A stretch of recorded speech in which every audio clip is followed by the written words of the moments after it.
Morning students, स्वागत है आपका आमरी सीनियर सेकेंडरी स्कूल के ऑनलाइन स्टडी यूट्यूब चैनल पर। बच्चों, आज मैं आपको ई पाठ्य पुस्तक हिंदी 8वीं कक्षा की प्रथम भाषा का पाठ नंबर 6 मुँह बोले बेटे का पेज नंबर 32 और 33 पढ़ाने जा रही हूँ। इसका पेज नंबर 30 और 31 मैं अपनी पहली वीडियो मुँह बोले बेटे में पढ़ा चुकी हूँ, जिसमें मैंने बताया कि मुँह बोले बेटे कहानी डॉक्टर नवरत्न कपूर द्वारा लिखी गई एक मार्मिक कहानी है, जो चंडीगढ़ तथा शिमला के मार्ग में होने वाली दुर्घटना से आरंभ होती है, जिसमें डॉक्टर सोहनलाल खन्ना चंडीगढ़ से शिमला की एक बस में बैठकर शिमला में होने वाली एक पहाड़ी साहित्य गोष्ठी में भाग लेने के लिए शिमला जा रहे थे। रास्ते में दुर्घटना हो गई और वे बुरी तरह घायल हो गए। बस में सवार सभी घायलों को अस्पताल में एक एम्बुलेंस द्वारा पहुंचाया गया, लेकिन डॉक्टर सोहनलाल खन्ना को एम्बुलेंस में स्थान न मिल सका। फिर भी उनके सौभाग्यवश वहां उपस्थित 2 युवकों ने डॉक्टर खन्ना और उनके सामान को संभाला और उन्हें सुरक्षित स्थान पहुंचाने का बीड़ा उठाया। डॉक्टर सोहनलाल शर्मा अस्पताल पहुंचकर अपना इलाज करवा पाए और साथ ही साथ समय पर साहित्य गोष्ठी स्थल के पंचायत भवन में पहुंच पाए। पढ़ते हैं पाठ नंबर 6 मुँह बोले बेटे, पेज नंबर 31 का आखिरी पैरा। लगभग 1 किलोमीटर चढ़ाई चढ़ने पर एक मोड़ पर तिराया जहाँ से तीनों ओर जाने का रास्ता होता है, और वे दोनों युवक वहीं रुक गए। कुछ लोग पैदल आप जा भी रहे थे। सुनसान एकांत वातावरण ना था। ये देखकर डॉक्टर खन्ना की जान में जान आई। सौभाग्यवश बाईं ओर से एक खाली वैन आती हुई दिखाई पड़ी। ड्राइवर से एक नौजवान था। दोनों लड़कों के हाथ का इशारा देखकर उसने अपना वाहन रोक दिया। उनमें से एक ने उसे डॉक्टर सोहनलाल खन्ना की चोट के बारे में बताया। सरदार साहब ने उत्तर दिया कि वे जल्दी में है, इसीलिए उन्हें अस्पताल तक तो नहीं पहुंचा सकेगा, फिर भी सरकारी अस्पताल के समीप वाले बाजार तक जरूर पहुंचा देगा। लड़कों के लिए इतना ही पर्याप्त था। उन्होंने सामान रखने से पहले खन्ना साहब को गाड़ी में बिठा दिया।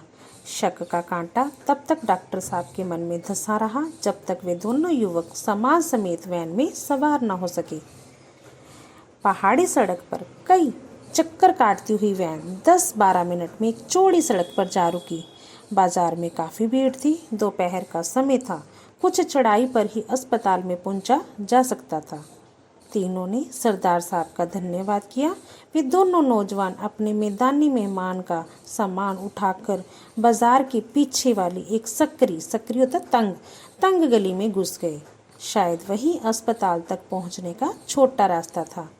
नए रास्ते पर चलते हुए एक युवक ने कहा, अंकल हौसला रखो, बस 2 मिनट में अस्पताल पहुंचे, बस हमारे पीछे पीछे चले आओ। अर्धशंकित डॉक्टर, अर्ध होता बेटा आधा और शंकित होता संदेह में। आधा संदेह में फंसा हुआ डॉक्टर साहब उन दोनों के पीछे कदम बढ़ाते गए। उनकी शंका एकदम छूमंतर हो गई, छूमंतर गायब, जबकि वे सचमुच सरकारी अस्पताल के सामने जा पहुंचे। रविवार का दिन था। अस्पताल छोटा सा था। शायद इमरजेंसी ड्यूटी निभाने के लिए एक डॉक्टर और कंप्यूटर वहां पर थे, और कोई मरीज वहां न था। लड़कों ने खन्ना साहब की चोट का पूरा विवरण डॉक्टर को बताया। सरकारी डॉक्टर ने बड़े कोमल स्वर में कहा, आप स्ट्रेचर पर लेटिए। जितनी देर में उसने पर्ची लिखकर एक नौजवान को बाजार से इंजेक्शन खरीद लाने के लिए थमाई, उतनी ही देर में कंपाउंडर ने डॉक्टर खन्ना की चोट पर खून रोकने वाली दवाई का फाहा रख दिया। फाहा रूही। डॉक्टर सोहनलाल खन्ना को कुछ तो यात्रा की थकावट थी और कुछ चोट के कारण घबराहट थी, अतः स्ट्रेचर पर लेटते ही उन्हें काफ़ी आराम मिला। उसी कमरे में लगे नल से दूसरे युवक ने पानी का गिलास भरकर खन्ना साहब को थमा दिया। 4 तकियों के सराहने उन्हें बैठा दिया गया। वे घूंट घूंट करके जल पीने लगे, क्योंकि चोट पर लगाई दवाई खिसकने के भय से वे गिलास को एकदम खाली नहीं कर पा रहे थे। अभी उन्होंने आधा गिलास पानी ही पिया था कि नौजवान दवाइयों वाली दुकान से टीका खरीद लाया। डॉक्टर ने खन्ना साहब को इंजेक्शन लगाया और घाव पर टाँके लगाने के लिए कोई दवा छिड़की और पट्टी बांध दी। आयुर्वेदिक औषधियों पर ही बचपन में विश्वास करने वाले डॉक्टर सोहनलाल खन्ना का पहली बार इंजेक्शन से पाला पड़ा था। टेटनस के टीके की सुई देखते ही वे घबरा गए थे। 10 मिनट बाद सुई लगाने वाले डॉक्टर ने पूछा, कहिए दादा, कैसा लग रहा है? खन्ना साहब ने दोनों ओर निगाह दौड़ाई। दोनों युवक दाएं और बाएं खड़े थे और वे डॉक्टर के पास वाली कुर्सी पर उनका सामान सुरक्षित था। उन्होंने बड़े स्वस्थ मन से कहा, हाँ, अब ठीक हूँ। पहाड़ी साहित्य गोष्ठी के आरंभ होने का समय 10 बजे का था। खन्ना साहब ने देखा कि उनकी घड़ी में 1 बज रहा था। इसी चिंता में वे अपना दर्द भूल गए और ठोडी से सिर तक बंदी पट्टी को सहलाते हुए बोले, डॉक्टर साहब, आपका भी धन्यवाद और इन दोनों बेटों का भी। कुछ ही क्षणों के बाद स्ट्रेचर से उतरकर चप्पल पहनते हुए वे लड़कों की ओर उन्मुख होता है मुख करके कहने लगे, बेटा, तुम बताओ कि इंजेक्शन कितने का आया? अपने पैसे लो और मुझे एक कुली करवा दो जो कि मुझे पंचायत भवन तक पहुंचा दे। बेटा देखो पेज नंबर 33। एक युवक ने हंसते हुए कहा, हम भी आपको पंचायत भवन पहुंचाएंगे। दूसरे ने ये शब्द जोड़ दिए, वही आपसे इंजेक्शन के पैसे, डॉक्टर साहब की फीस और सामान ढुलाई का भाड़ा भी लेंगे। सरकारी अस्पताल का डॉक्टर और कंपाउंडर भी इस चुगलबाजी होती मजाक में ठाका यानी कि जोर लगाकर हंसने लगे। पट्टी में झगड़े खन्ना साहब के मुख पर भी हल्की सी मुस्कान झलक आई। अगल बगल दोनों लड़के डॉक्टर सोहनलाल खन्ना का हाथ थामे और उनका सामान दूसरे हाथ में पकड़े हुए शिमला के अस्पताल की पंचायत भवन की ओर बढ़ने लगे। मुंह खोलने में कष्ट होने पर भी शिष्टाचार के नाते उन्होंने पूछ ही लिया, बेटा, तुम क्या करते हो? दोनों ने बारी बारी उत्तर दिया, हम बीए पास हैं और नौकरी की तलाश में हैं। इससे अधिक डॉक्टर साहब कुछ पूछ ना पाए। चोट के प्रभाव के कारण उन्हें थोड़ा कष्ट भी था और पहाड़ी चढ़ाई के कारण उनका सांस भी फूल रहा था कि वो थक गए थे। कुछ ही मिनटों में खन्ना साहब पंचायत भवन के परिसर में थे। परिसर आंगन गोष्ठी स्थल से माइक की आवाज़ सुनकर डॉक्टर सोहनलाल खन्ना संतुष्ट हो गए थे कि वे अपने गंतव्य स्थल पर पहुंच गए हैं। गंतव्य जिस स्थान पर उन्होंने पहुंचना था। उन्होंने अपने बटुए से 50 रुपये का नोट निकाला और लड़कों की ओर बढ़ाते हुए कहा, बेटा, ये लो मेरी दवाई के पैसे। अपने घर का पता और अपना नाम बता दो, शायद मैं तुम्हारे काम आ सकूं।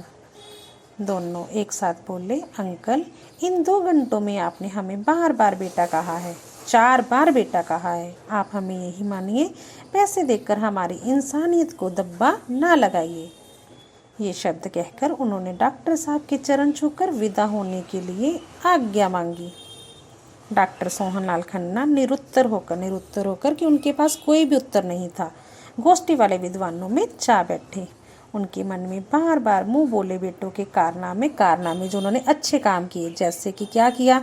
पहले तो सोहनलाल शर्मा को क्या किया, दवाई लेके दी, फिर उन्हें उनके पहुंचने वाले स्थान पर समय पर पहुंचाया।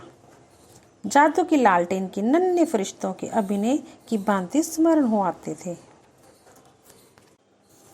बच्चों, आज हमने अपना पाठ मुंह बोले बेटे पढ़ा, जिसमें हमने डॉक्टर सोहनलाल शर्मा को एक दुर्घटना में क्षतिग्रस्त होते हुए देखा। एम्बुलेंस में जगह न मिलने और अधिक आयु होने के कारण उनसे चल पाना बहुत मुश्किल था।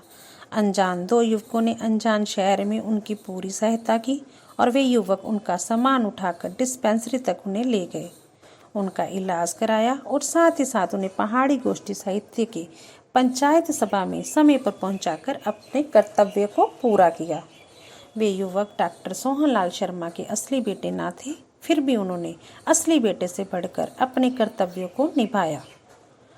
डॉक्टर सोहनलाल शर्मा की नज़रों में मुंह बोले बेटे बन गए। मुंह बोले बेटे कहानी का शीर्षक सार्थक है। अतः अब मैं आपसे इसी चैप्टर से रिलेटेड प्रश्न पूछने जा रही हूँ, जिसका उत्तर आपने अपनी हिंदी की पाठ्य पुस्तक में लिखकर देना है और साथ ही साथ हमारे स्कूल का जो चैनल है अमृत सीनियर सेकेंडरी स्कूल, उसको सब्सक्राइब करना नहीं भूलना। बेटा क्वेश्चन नंबर पहला है, डॉक्टर सोहनलाल शर्मा को अस्पताल में कौन सा इंजेक्शन लगाया गया। दूसरा, डॉक्टर सोहनलाल शर्मा बचपन में बीमार होने पर कौन सी दवाइयों का सेवन करते थे। क्वेश्चन नंबर 3, दोनों युवक कहाँ तक पढ़े थे। चौथा क्वेश्चन, डॉक्टर सोहनलाल शर्मा को कितने पैसे देकर उनका धन्यवाद करना चाह रहे थे। पांचवा क्वेश्चन, मुँह बोले बेटे कहानी किस कवि के द्वारा लिखी गई है। आप लोगों ने इन्हीं प्रश्नों के उत्तर इस कहानी को पढ़कर देने हैं।